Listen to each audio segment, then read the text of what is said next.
வாசமிகு மலர்களை அணிந்திருப்பதால் அந்த ஓதியில் வண்டுகள் எந்நேரமும் அமர்ந்திருக்கும். அதுதான் வண்டு அமர் ஓதி.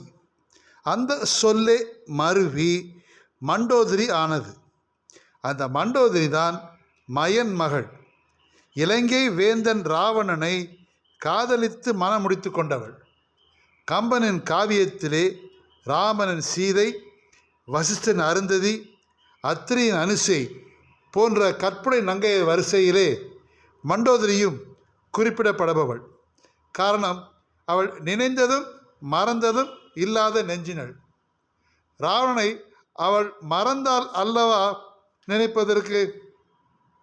ஆகையால் நினைந்ததும் மறந்ததும் இல்லாத நெஞ்சினள் இராவணன் மனைவி. அவள் மண்டோதரி, இலங்கை அரசி.